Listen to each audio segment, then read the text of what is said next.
성경 말씀 보겠습니다. 로마서 8장 31절 한 절만 보겠습니다. 합독하도록 하겠습니다. 시작. 그런즉 이래 대하여 우리가 무슨 말하리요? 만일 하나님이 우리를 이해하시면 누가 우리를 대적하리요? 아멘.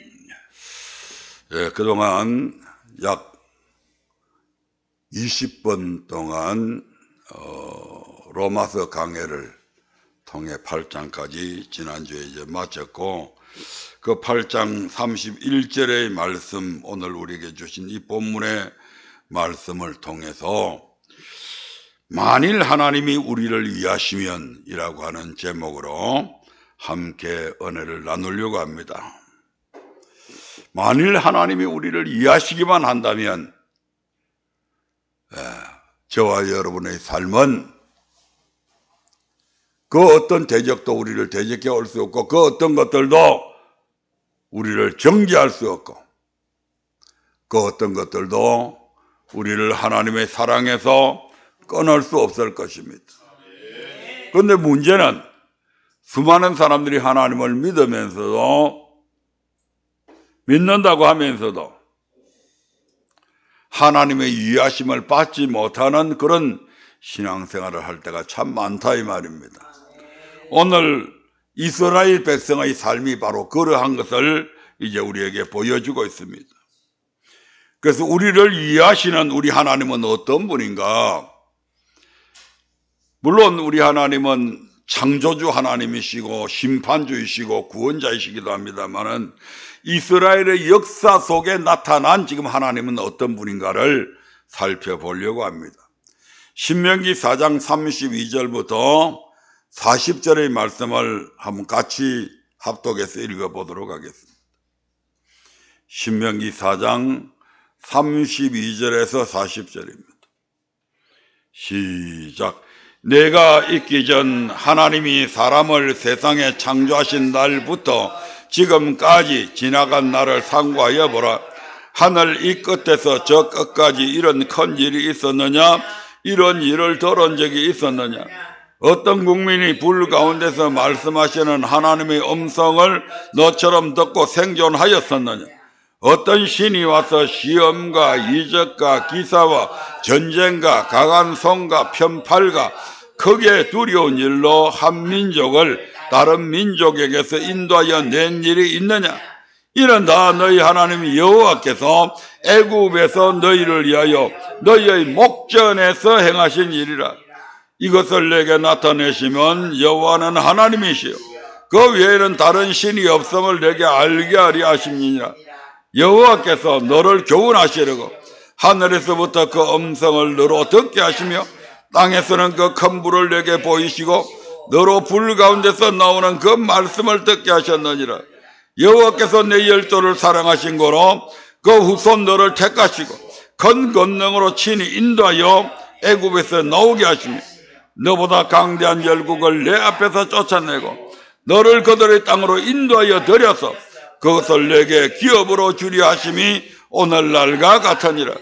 그런즉 너는 오늘날 상처나지 오직 여호와는 하나님이시요 다른 신이 없는 줄을 알아 명심하고 오늘 내가 내게 명하는 여호와의 규례와 명령을 지키라. 너와 내 후손이 복을 받아 내 하나님 여호와께서 내게 주시는 땅에서 한없이 오래 살리라.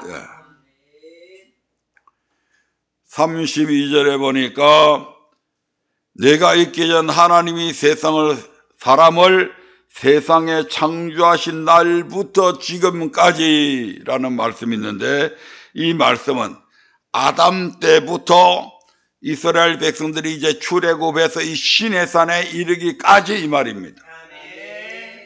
그 지나간 날들을 너희들이 한번 살펴봐라. 하늘 이 끝부터 저 끝까지 전 세계, 전 우주를 통틀어서 내가 지금 너희들에게 한 것과 같은 이런 큰 일이 있었는지, 혹시 어떤 나라에서 뭐 이런 일이 있었다더라 그런 일을 들은 적이 있는지 한번 살펴봐라 이 말입니다. 그러면서 2절에 보니까 어떤 국민이 불 가운데서 말씀하시는 하나님의 음성을 너처럼 듣고 생존하였었느냐라고 물어봅니다.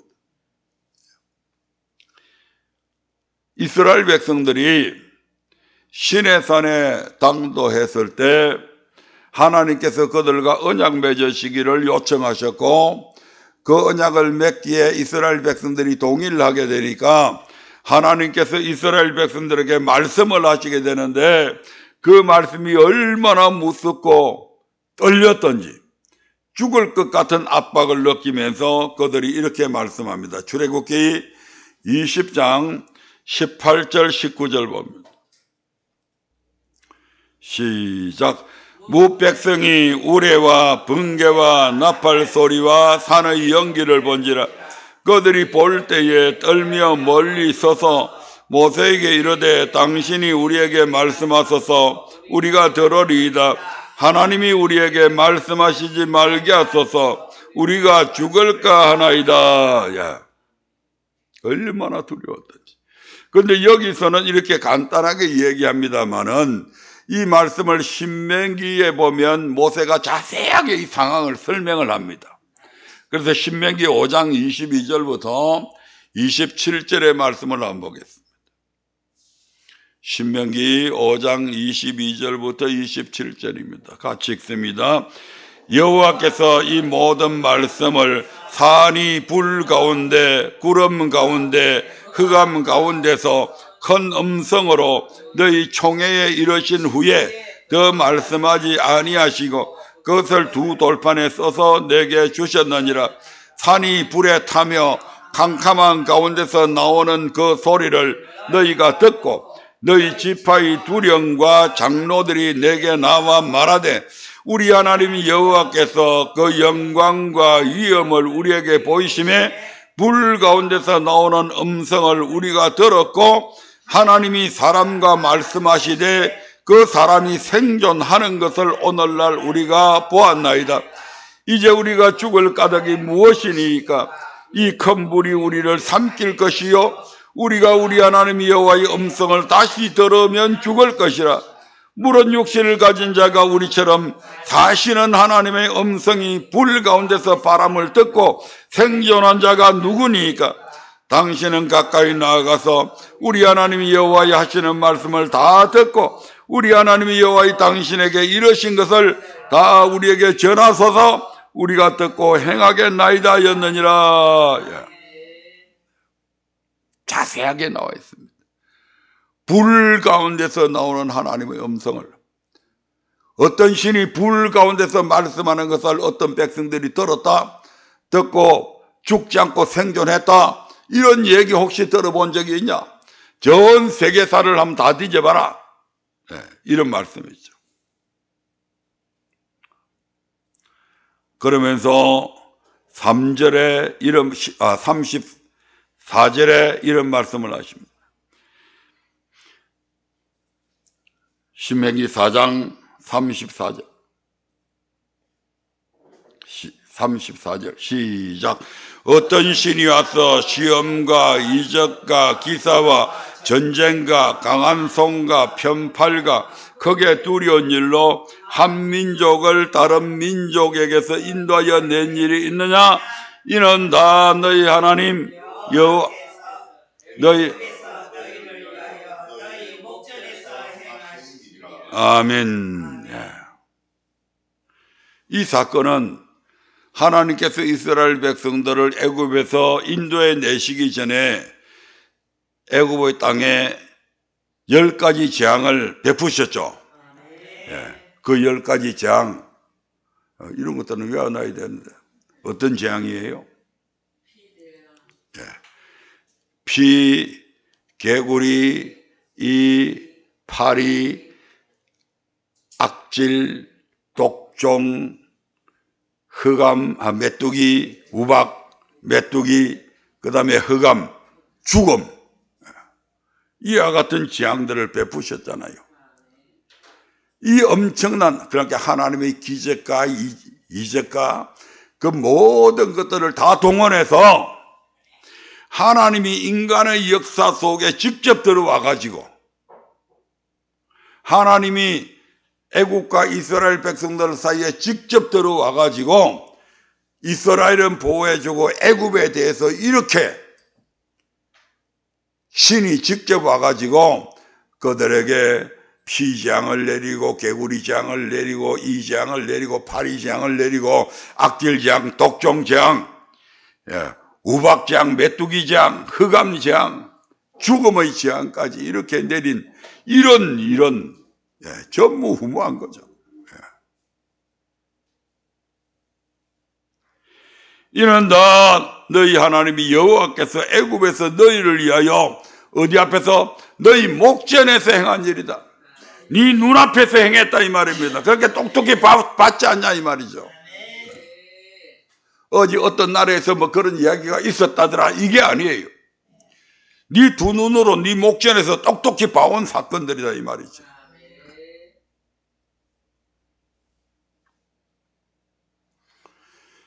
그러면서 35절에 뭐라고 말씀하십니까? 시작.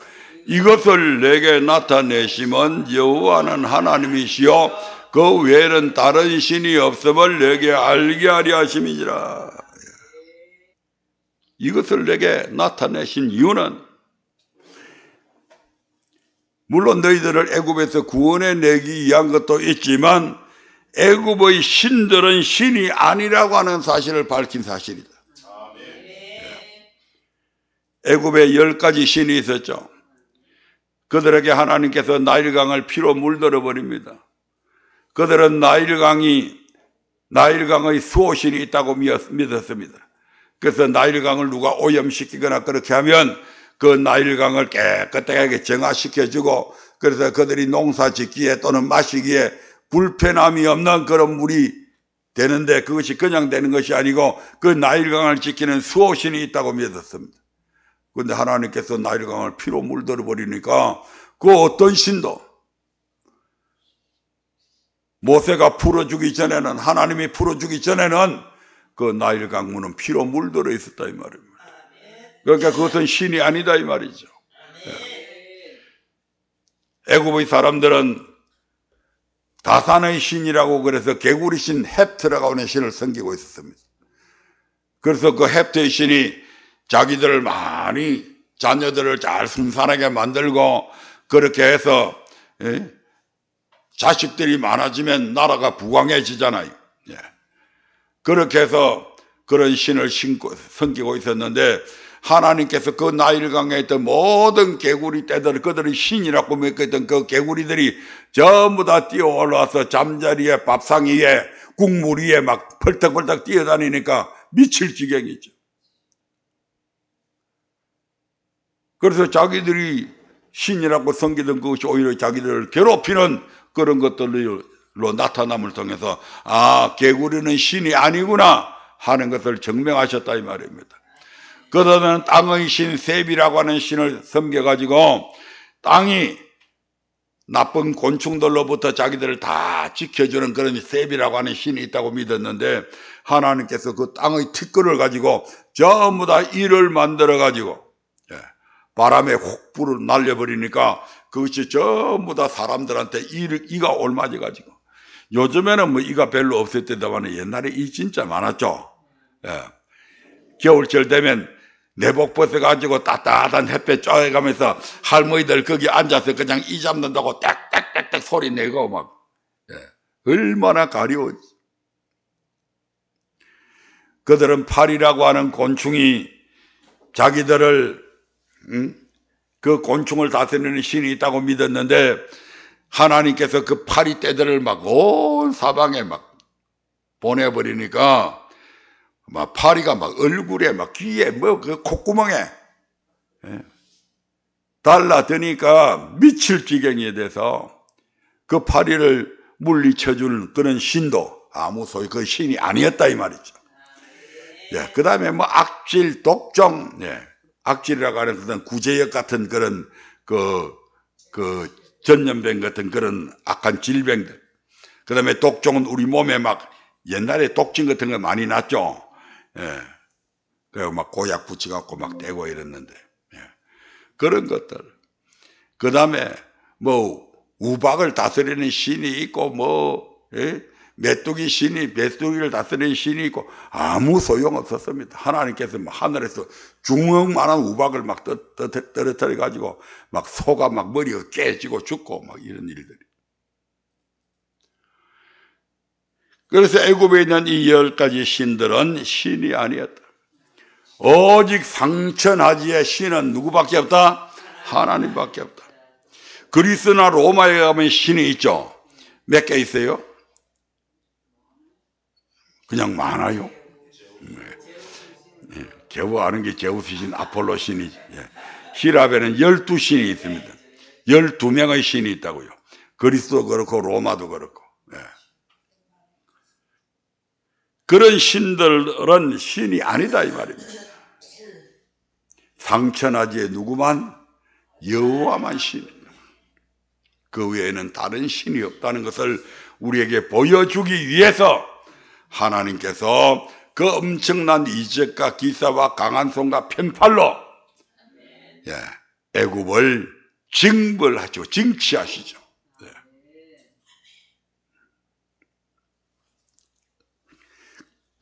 이처럼 하나님께서 바로의 마음을 완강케 하여 10가지 재앙을 내리신 이유는 이스라엘 백성들로 상천하지에 오직 여호와만 하나님이시고 그 외에는 다른 신이 없음을 알게 하기 위함이었습니다. 왜냐하면 이 사건으로 애굽 사람들이 섬기는 그들의 10가지 신들은 헛된 것, 즉 신이 아니라는 사실이 입증되어졌기 때문입니다. 뿐만 아니라 그리스나 또는 로마인들이 섬기는 수많은 신화 속의 신들 또한 신이 아니다 이 말이죠. 출애굽기 10장 1절 2절 봅니다. 거기에 하나님께서 이러한 이적과 기적을 통해서 보여주신 이유를 설명하고 있습니다. 시작. 여호와께서 모세에게 이르시되 바로에게로 들어가라. 내가 그의 마음과 그 신하들의 마음을 완강케 하면 나의 표징을 그들 중에 보이기 위함이며 너로 내가 애굽에서 행한 일들 곧 내가 그 가운데서 행한 표징을 내 아들과 내 자손의 귀에 전하게 하려 함이라. 너희가 나를 여호와인 줄 알리라. 이 사건을 모르는 이스라엘 백성 아무도 없습니다. 오늘 이 사건을 모르는 예수 믿는 사람들 아무도 없습니다. 그런데도 아직도 여호와만이 신인 것을 믿지 아니하는 그런 그리스도인들이 너무너무 많다 이 말입니다. 자, 36절 봅니다. 신명기 4장 36절. 시작. 여호와께서 너를 교훈하시려고 하늘에서부터 그 음성을 너로 듣게 하시며 땅에서는 그 큰 불을 내게 보이시고 너로 불 가운데서 나오는 그 말씀을 듣게 하셨느니라. 여기에서 뭐 때문에 그렇게 했다고요? 불 가운데서 나오는 음성을 듣게 했다고요? 너를 교훈하시기 위해서. 여기서의 교훈은 규례와 법도 곧 여호와를 경외하며 섬기는 법을 뜻합니다. 교훈은 뭘 뜻한다고요? 규례와 법도를 뜻한다 이 말입니다. 그 규례와 법도를 통해서 여호와를 경외하며 섬기는 법을 말합니다. 따라서 여기에서 교훈하시려고 불 가운데서 나오는 그 말씀을 듣게 하셨다라고 하는 것은 규례와 법도를 가르쳐서 여호와를 경외하며 섬기게 하시려고 그같이 행하셨다는 뜻으로 출애굽의 목적을 말합니다. 자, 37절 38절 봅니다.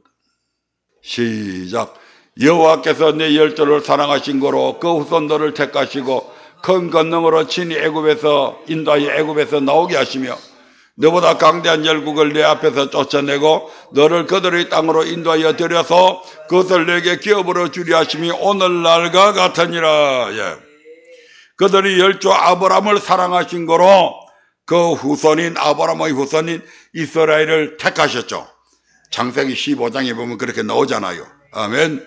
그리고 큰 권능으로 친히 하나님께서 인간의 역사 속에 개입하셔서 애굽에 있는 그들을 직접 인도하시고 애굽에서 나오게 하시며 그들보다 훨씬 강대한 열국, 즉 가나안 7족속을 쫓아내고 그들을 가나안 땅으로 인도하여 들여서 그것을 기업으로 주려 하신다 이 말입니다. 그것을 기업으로 주려 하신다. 그런데 꼭 맹심해야 될 것이 있다. 뭐냐? 39절 40절 봅니다. 시작. 그런즉 너는 오늘날 상천하지 오직 여호와는 하나님이시요 다른 신이 없는 줄을 알아 명심하고 오늘 내가 네게 명하는 여호와의 규례와 명령을 지키라. 너와 내 후손이 복을 받아 내 하나님 여호와께서 내게 주시는 땅에서 한없이 오래 살리라. 예. 아까 35절에 나와 있는 말씀하고 같이 중복되죠. 그만큼 중요하다 이 말입니다. 상천하에 오직 여호와만 하나님이시고 다른 신이 없다. 이건 엄청나게 중요한 사실입니다. 이스라엘 백성들이 이걸 안 믿어가지고 다 멸망당하기도 하고 그랬잖아요. 이걸 안 믿어가지고 적국의 포로로 잡혀가기도 했잖아요. 상천하지에 오직 여호와는 하나님이시오 다른 신이 없는 줄을 알아 명심하라는 말씀은 모든 역사의 주인공은 하나님이시다 이 말입니다. 그 하나님께서 온 우주와 만물을 통치하시는 분이라는 사실을 명심하라고 하는 말씀입니다. 신이 누구밖에 없다고요? 하나님밖에 없다. 그럼 다른 것들은 신이 아니죠. 그럼 그것들은 전부 다 신이 아닌 그것들은 전부 다 신의 지배를 받고 있잖아요. 그것들이 어떤 존재이든지 간에 마귀든 천사든 세상의 권력자들이든 왕이든 대통령이든 그 모든 것들을 통치하시는 분이 누구다? 오직 여호와 신이신 여호와 하나님만이 그 모든 것을 통치한다 이 말입니다. 따라서 개인이든 국가든 그 모든 흥망성쇠는 오직 여호와 하나님의 주권에 속합니다. 한 나라가 잘 살고 못 사는 것, 대한민국이 경제 대국을 이루는 것, 이 모든 건 누가 주관하신다고요? 하나님의 권세. 한 국가뿐만 아니고 여러분 개개인의 삶도 마찬가지다 이 말입니다. 여러분이 부자로 살든 가난뱅이로 살든 흥하든 망하든 그 모든 것들이 누구에게 속한다고요? 하나님의 주권 속에 속한다 이 말입니다. 그런데 왜 그 하나님을 의지 안 해요?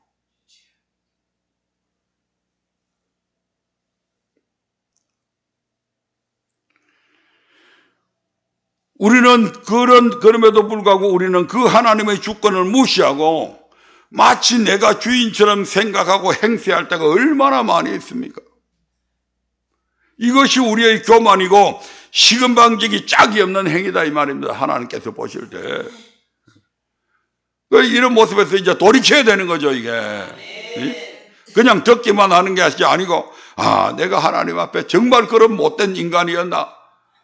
자신들의 모습을 차츰 살펴보면서 사람은 잘못될 수 있습니다. 잘못할 수도 있습니다. 문제는 그러한 잘못을 빨리 자각해가지고 깨닫고 돌이켜야 된다 이 말입니다. 그것이 바로 오늘 내가 내게 명하는 여호와의 규례와 명령을 지키는 거다 이 말입니다. 돌이킨다고 하는 것은 그냥 아이고 하나님 잘못했습니다 이것으로 끝나는 것이 아니고 무엇에서 잘못한 여호와의 규례와 명령을 안 지켰다는 얘기거든요. 그럼 그것을 돌이켜야죠. 어떻게? 지켜야 된다 이 말입니다.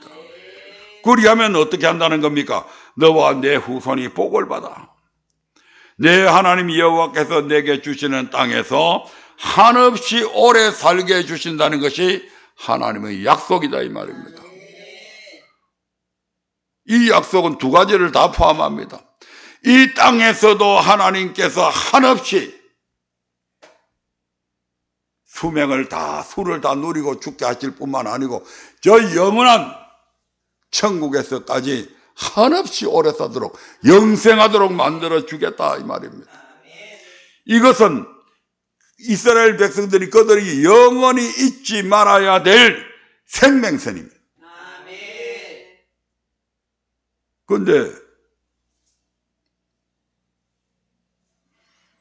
나중에 보면 그렇지 않았죠.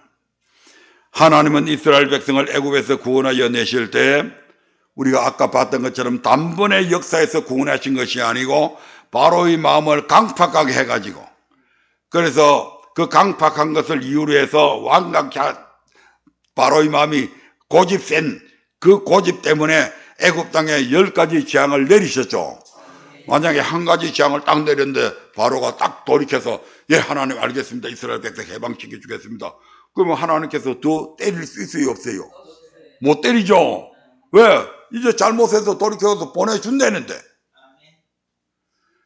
그래서 하나님께서는 바로의 마음을 고집스럽게 해서 금방 해주겠다 해놔놓고 돌았으면 안 해주고, 금방 해주겠다 보내주겠다 하고 돌았으면 안 해주고, 그러니까 하나님께서 계속해서 돌이킬 때까지 재앙을 퍼부었는데, 그래서 몇 번까지? 10번째까지 퍼부으니까 그때서 그 고집을 꺾고 항복하잖아요.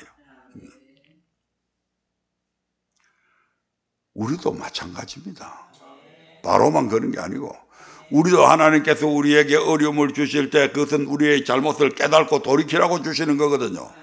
그 빨리 돌이켜버리면 하나님께서 더 이상 줄라가도 재앙을 내리려가도 이게 돌이켰네, 그래 잘했어 하고 덩어리 툭 두드려주면서 오히려 그때부터 우리에게 복을 주신다 이 말입니다.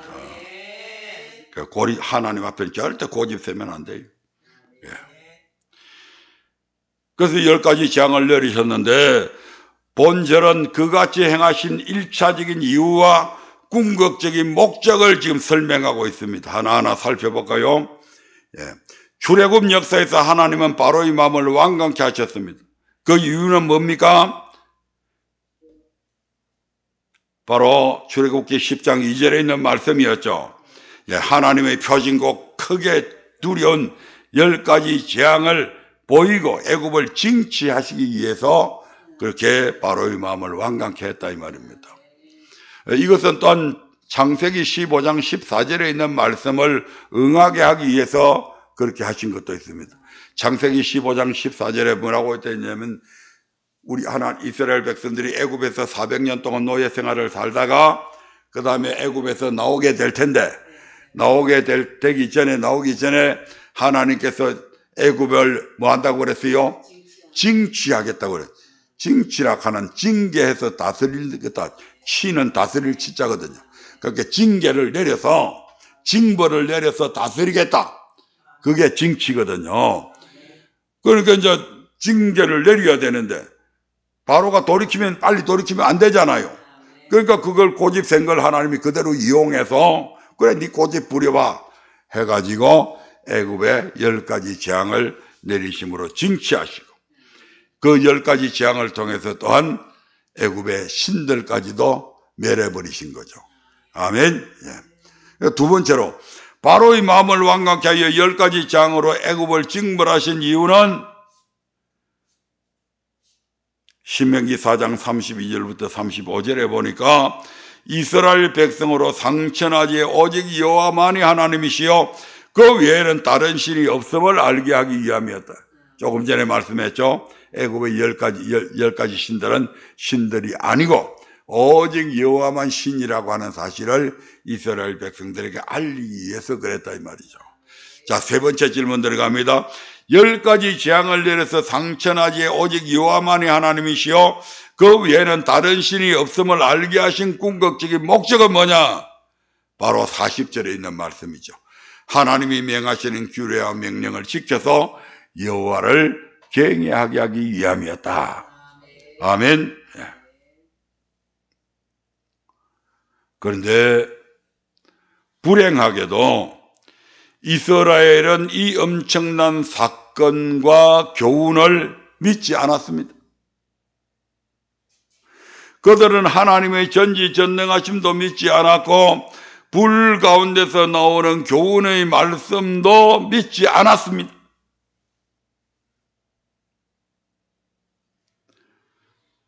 믿은 것 같던데 살펴볼까요? 민수기 13장 1절 2절 봅니다. 예, 같이 읽어볼까요? 여호와께서 모세에게 일러 가라사대 사람을 보내어 내가 이스라엘 자손에게 주는 가나안 땅을 탐지하게 하되 그 종족의 각 지파 중에서 족장된 자 한 사람씩 보내라. 예. 이 말이 무슨 말씀이냐면 이스라엘 백성들을 하나님께서 인도해서 시내산에서 11개월 동안 말씀을 받고 난 이후에 하나님께서 그들을 이제 민수기 10장에서 출발시키죠. 그래서 약 2개월 만에, 그러니까 애굽에서 나온 지 약 2년 만에 가나안 땅 남단에 있는 지역이 가데스 바네아라고 하는 지역인데 그까지 인도했다 이 말입니다. 거기서 지금 하나님께서 뭘 하셨다고요? 가나안 땅을 탐지하기 위해서 각 종족의 지파 중에서, 각 지파 중에서, 거기 12지파가 있죠. 12명의 족장된 사람들을 대표자로 해서 각 종족들 중에서 한 지파 중에서, 각 지파 중에서 최고의 두령들을 뽑아가지고 이제 그 가나안 땅에 들어가서 정탐하도록 지금 보냈다 이 말이거든요. 그런데 여기에 보면, 이 말씀을 보면 여호와 하나님께서 이스라엘 자손들에게 가나안 땅을 탐지하게 하신 것처럼 그렇게 보입니다. 하지만 여기에는 비하인드 스토리가 있죠. 요새 이야기대로 숨은 사연이 있다 이 말입니다. 이 숨은 사연을 신명기에서는 이렇게 자세하게 기록을 하고 있습니다. 신명기 1장 19절부터 23절 봅니다. 시작. 우리 하나님 여호와께서 우리에게 명하신 대로 우리가 호렙산에서 발행하여 너희의 본바 크고 두려운 광야를 지나 아모리 족속 산지 길로 가데스 바네아에 이른 때에 내가 너희에게 이르기를 우리 하나님 여호와께서 우리에게 주신 아모리 족속의 산지에 너희가 이르렀나니 너희 하나님 여호와께서 이 땅을 너희 앞에 두셨은즉 너희 열조의 하나님 여호와께서 너희에게 이르신 대로 올라가서 얻으라. 두려워 말라. 주저하지 말라 한즉 너희가 다 내 앞으로 나와 말하기를 우리가 사람을 우리 앞서 보내어 우리를 위하여 그 땅을 정탐하고 어느 길로 올라가야 할 것과 어느 성읍으로 들어가야 할 것을 우리에게 회복케 하자 하기에 내가 그 말을 선히 여겨 너희 중에서 매 지파에 한 사람씩 12를 택하매. 아까 거기에 있는 말씀보다도 훨씬 더 자세하게 나와가 있죠. 지금 여기가 신명기에 들어왔으니까 지금 모세가 몇 년 전의 사건을 다시 지금 생각하면서 이야기하는 겁니까? 38년 전. 왜냐하면 애굽에서 나온 지 아까 2년 만에 어디에서 이르렀다고요? 가데스 바네아에 이르렀으니까 지금 그 38년 이후에 하나님께서 그들이 가데스 바네아 하나님 말씀대로 순종하라고 정탐고 보내가지고 엉뚱한 일이 생겨지니까 다시 광야를 헤매게 만들죠. 그리고 40년이 지나서 지금 모압 평지에 이르게 되잖아요. 그래서 이 신명기는 모압 평지에서 모세가 이스라엘 백성들에게 하는 얘기니까 지금 38년 전을 회고하면서 하는 얘기다 이 말이죠. 맞습니까? 예.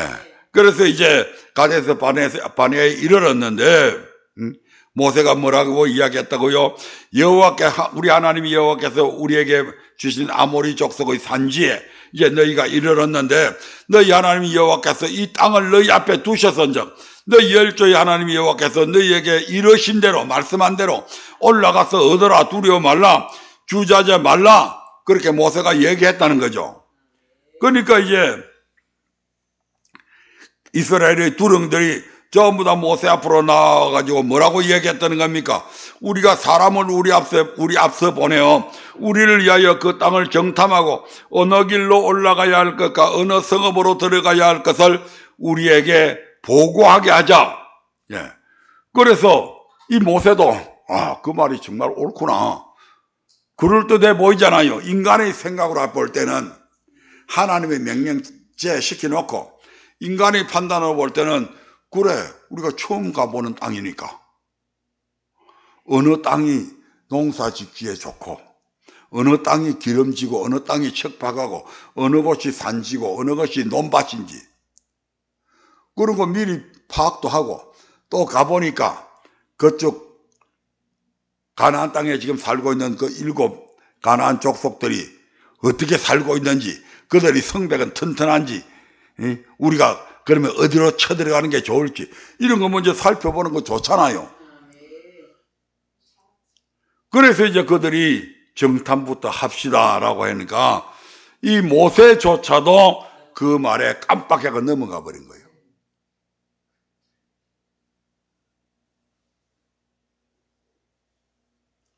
그러니까 지금 그걸 지금 모세가 38년 전을 해상하면서 지금 말씀하는 겁니다. 하나님은 당신께서 말씀하셨음에도 불구하고 하나님은 한번 말씀하시면 그 말씀이 그냥 그대로 법입니다. 그걸 뭐 2번, 3번 따지고 뭐 표결해 봅시다 이런 거 없습니다. 예. 하나님은 당신께서 말씀하셨음에도 불구하고 그 말씀을 믿지 못하고 이를 토를 달고 또 다른 제안을 하고 그렇게 하면 그래? 그럼 그렇게 해줄게. 그렇게 해봐. 이렇게 하신다 이 말입니다. 야, 막 그건 그렇게 하면 틀려 안 돼. 그렇게 하면 너희들 고생해. 망해. 그렇게 2번 얘기 안 합니다. 그들이 우리 정탐해 봅시다. 그래? 정탐하고 싶어? 그래 정탐해봐. 그럼 정탐하는데 그냥 그래 하지 말고 매 지파에 두령 1명씩 뽑아가지고 12명 만들어가지고 그 스파이들 보내봐. 그래서 아까 민수기 13장에 보니까 그렇게 얘기했다 이 말입니다. 거기에는 그렇게 되어 있는데 이 신명기서 1장을 보니까 그 부분이 자세하게 설명이 되어져 있잖아요. 어떤 연유로 인해서 그렇게 12명의 스파이를 보내게 되었는지 그렇게 자세하게 나와 있습니다. 그래서 마침내 12명의 정탐꾼이 40일간의 정탐을 마치고 그 결과를 보고하게 됩니다. 먼저 10명의 정탐꾼 보고 내용이죠. 25절부터 민수기 13장 25절부터 28절까지입니다. 시작. 40일 동안에 땅을 탐지하기로 마치고 돌아와 바란 광야 가데스에 이르러 모세와 아론과 이스라엘 자손의 온 회중에게 나와 그들에게 해보하고 그 땅 실과를 보이고 모세에게 보고하여 가로되 당신이 우리를 보낸 땅에 간적 과연 젖과 꿀이 그 땅에 흐르고 이것은 그 땅의 실과니이다. 그러나 그 땅 거민은 강하고 성읍은 견고하고 심히 클 뿐 아니라 거기서 아낙 자손을 보았습니다. 이렇게 보고를 하게 되죠. 이 보고까지만 했으면 다행입니다. 그런데 31절부터 33절까지에 보면 온 백성들을 향해서 선동질을 합니다. 31절부터 33절 보겠습니다. 시작. 그와 함께 올라갔던 사람들은 가로되 우리는 능히 올라가서 그 백성을 치지 못하리라. 그들은 우리보다 강하니라 하고 이스라엘 자손 앞에서 그 탐지한 땅을 악행하여 가로되 우리가 두루다니며 탐지한 땅은 그 거민을 삼키는 땅이요 거기서 본 모든 백성은 신장이 장대한 자들이며 거기서 또 네피림 후손 아낙 자손 대장부들을 보았나니 우리는 스스로 보기에도 메뚜기 같으니 그들이 보기에도 그와 같았을 것이니라. 부정적인 보고에 이어서 백성을 향한 선동질로 인해 온 백성들의 원망을 유발시켜버립니다. 그들이 뭐라고 얘기합니까? 그들은 우리보다 강하다. 강한지 안 강한지 붙어봤어요? 그 거민을 삼키는 땅이다. 그럼 가나안 족속들 삼켜버렸으면 그 땅에 삼켜버렸으면 가나안 족속들이 어떻게 거기에 있는데 그럼 우리도 거기에 가면 우리도 그 땅이 우리를 삼켜버린다 이 말이죠 지금. 모든 백성은 신장이 장대하더라.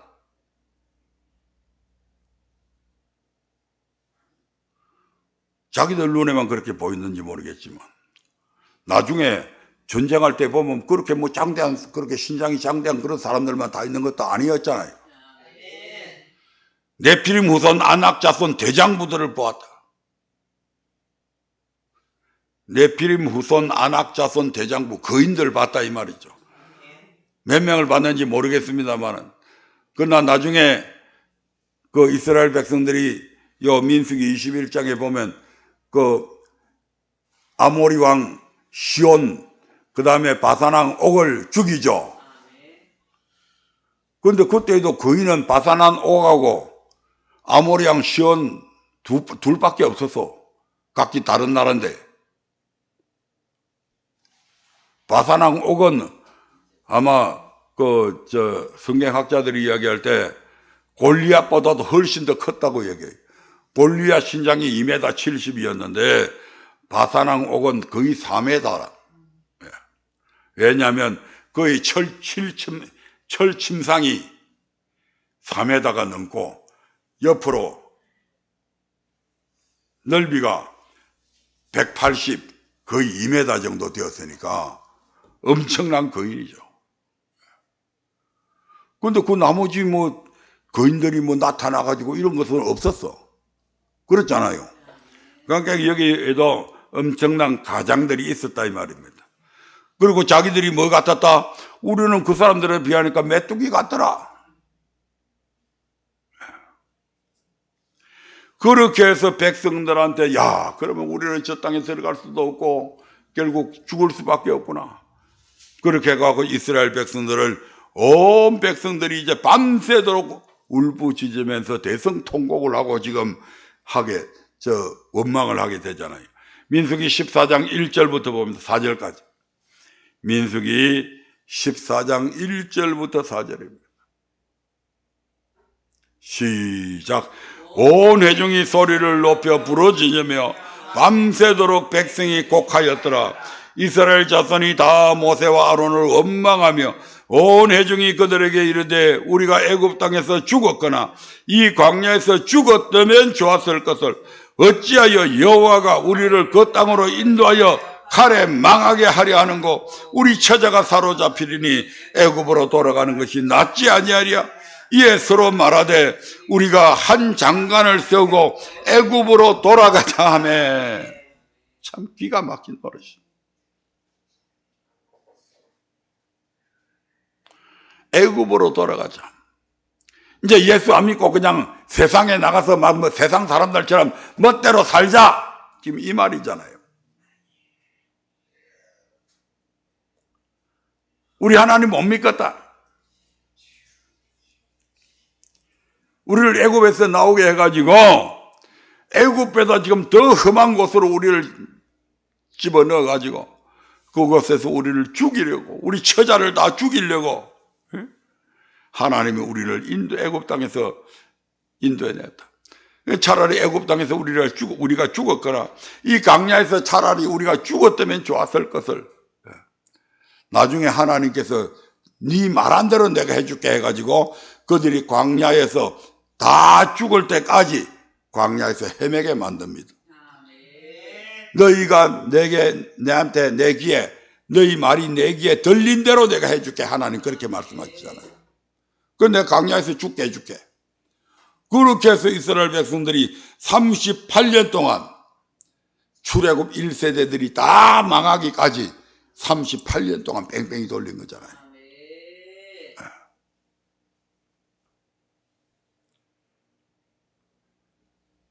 그래갖고 자기들끼리 야, 우리 그러지 말고 다른 모세, 아론 저것들은 뭐 우지대인데 이제까지 버리고 이제 우리끼리 다시 애굽으로 돌아가자. 애굽으로 돌아가가지고 우리가 애굽 왕한테 우리가 바로와 모세와 아론한테 꼬여가지고 이런 왕에게 못쓸 이런 짓을 했는데 죄송하게 생각합니다. 우리가 다시 당신의 노예로 살 테니까 우리를 받아주십시오. 지금 그렇게 하겠다는 얘기잖아요. 왜 이리 이징행으로 꼬였나 이 말입니다. 왜 가나안 땅에 들어가서 그 가나안 땅을 점령하고 거기서 하나님께서 아브라함과 이삭과 야곱에게 맹세한 그 땅을 하나님께서 얻게 해주시겠다고 했는데 왜 일이 이 지경으로 꼬였나 이 말입니다. 다시 애굽으로 돌아가려고 하는 왜 이런 일들이 발생했냐 이 말입니다. 이게 모세가 잘못해서 그렇습니까? 하나님이 무능해서 그렇습니까? 아니잖아요. 그래서 이것을 한번 분석해보고 진단해보고자 합니다. 첫 번째로 정탐을 제안한 이유가 뭡니까? 왜 그들이 정탐해보겠다고 그랬습니까? 자신들을 위해서 그 땅을 정탐하고 어느 길로 올라가야 할 것과 어느 성읍으로 들어가야 할 것을 회복해 하자. 그래서 자기들이 제안한 거잖아요. 아멘.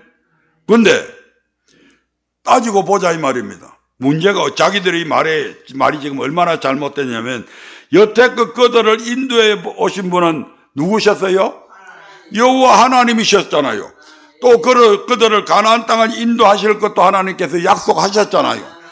여태껏 인도해 오신 분도 하나님이시고 끝까지 너희들을 가나안 땅까지 점령하게 해주겠다 하신 분도 하나님이시잖아요. 그런데 그들이 우리가 해보겠습니다 이 말이죠. 하나님 당신은 가만 계십시오. 하나님 없이 우리가 하겠습니다. 지금 이 말이잖아요.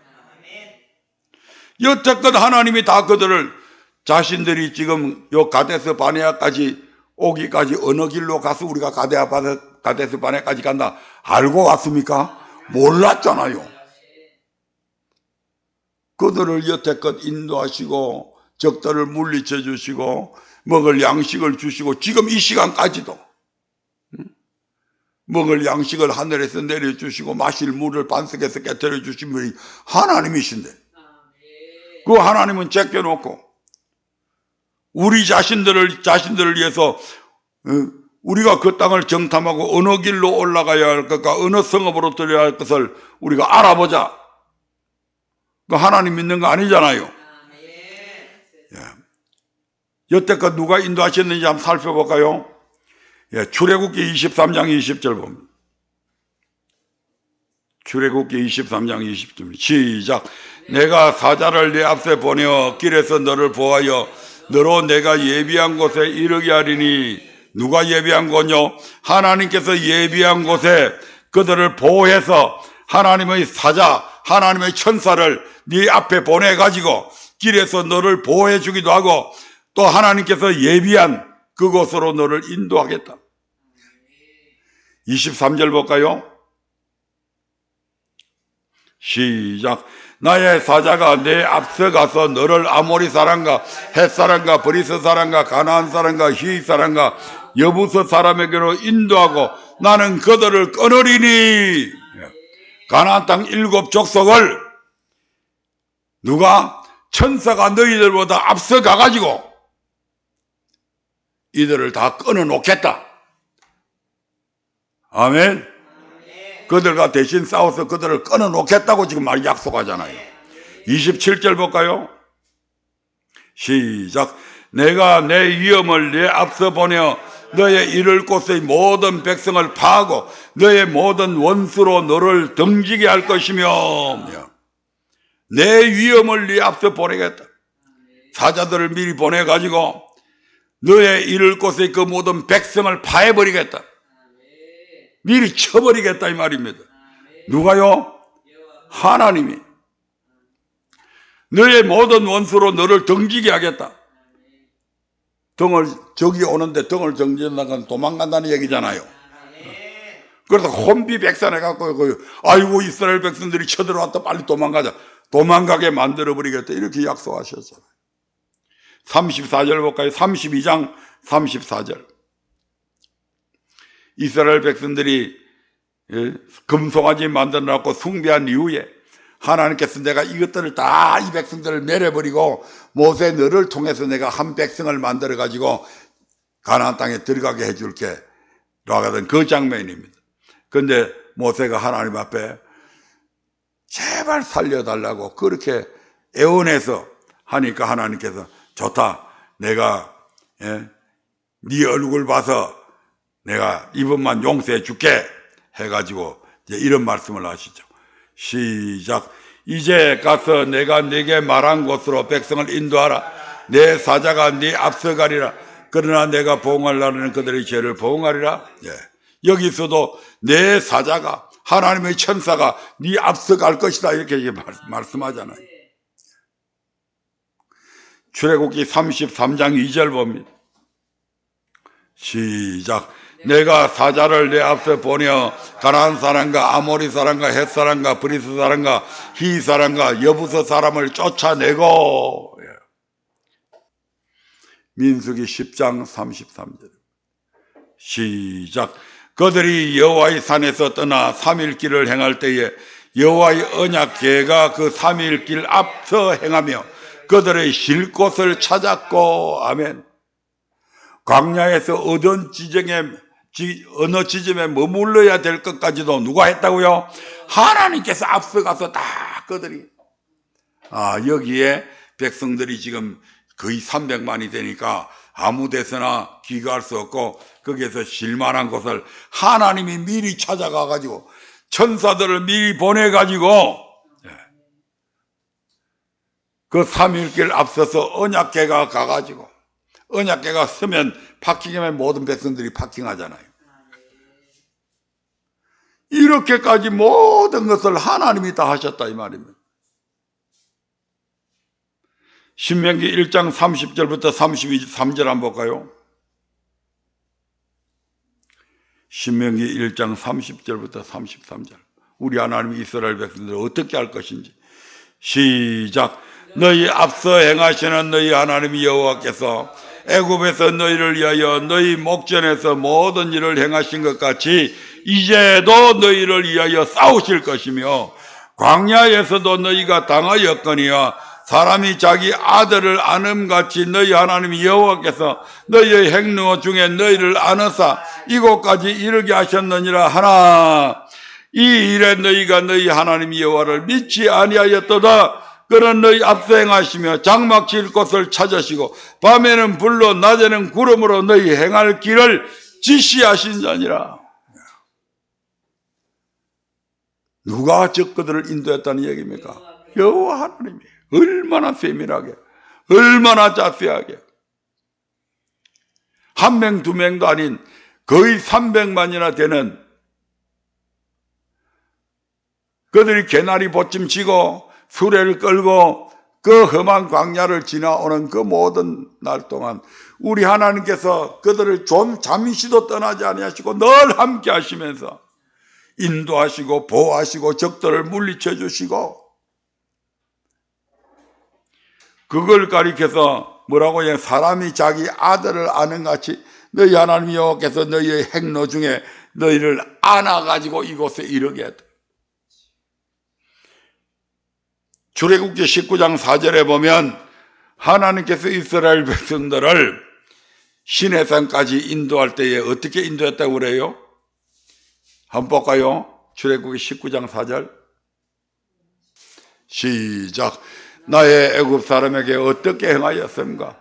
내가 어떻게 독수리 날개로 너희를 업어 내게로 인도하였음을 너희가 보았느니라. 6가지의 기적의 사건을 통해서 마치 독수리가 그 새끼들을 날개에 업고 먼 곳을 탁 날아가는데 그 새끼들은 아직 날 힘이 없잖아요. 그래서 독수리가 그 새끼들을 이 시내산까지 날아온 것처럼 여호와 하나님께서 이스라엘 백성들을 그렇게 날아오게 만들었다 이 말입니다.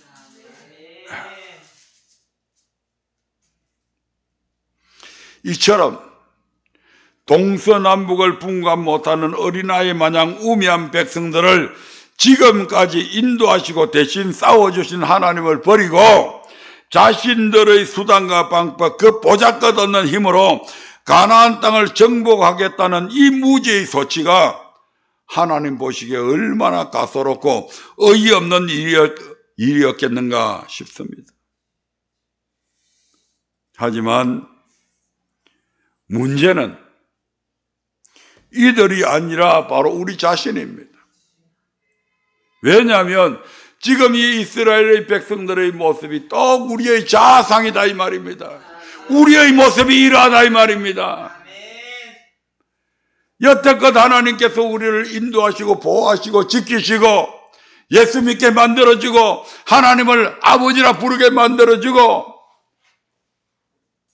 영원한 멸망의 구덩이에서 끌어올려서 당신의 아들의 생명을 죽음에 내어놓으시고 우리를 살려주신 그 하나님의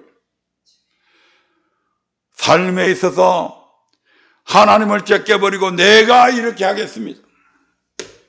뭘 할 수 있는데요?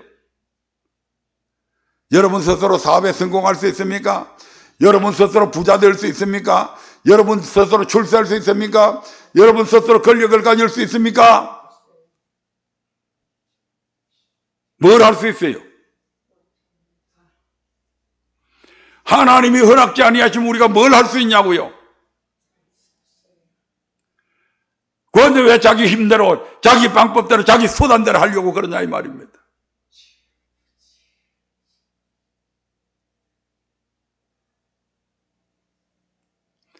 이 이스라엘 백성들의 모습이 그들의 모습으로 끝나버렸다면 참 좋았을 텐데, 이게 바로 오늘 예수를 믿는, 하나님을 믿는 바로 저와 여러분들의 모습이다 이 말입니다. 그러므로 하나님 앞에 통회자복해야 됩니다. 내가 앞서 하나님보다 앞서 행하려 했고, 내가 하나님보다 높임받으려 했고, 내가 자랑되기 위해서 일했고, 그런 모든 것들을 철저하게 하나님 앞에 내어놓고 통회자복하고, 이제는 하나님만을 내 주인으로 모시고, 상천하지 오직 여호와만이 하나님이시오, 다른 신이 없음을 명심하고, 이제는 내가 신이 되는 것이 아니라 하나님이 내 신이 되어 주셔서 나는 하나님 가시는 길로 따라만 가겠습니다.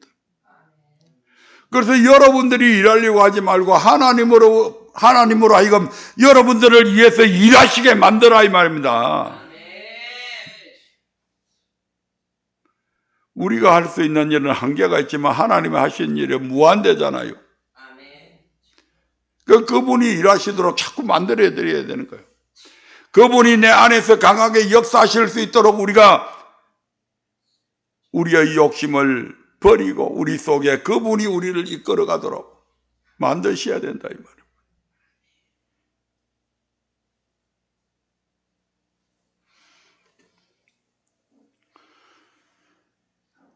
더 긴 이야기들이 있습니다만 시간이 다 됐기 때문에 오늘 여기서 마치고 나머지 부분은 이제 또 다음번에 말씀을 드리도록 하겠습니다. 상천하지 오직 여호와만 하나님이시고 다른 신이 없다는 것을 명심해라, 마음판에 새기라 이 말입니다. 그리고 우리의 하나님 되신 그분이 우리에게 하신 그 교훈의 말씀, 규례와 명령을 지키면, 그리만 하면 하나님이 우리를 위해서 일하시게 되어 있습니다.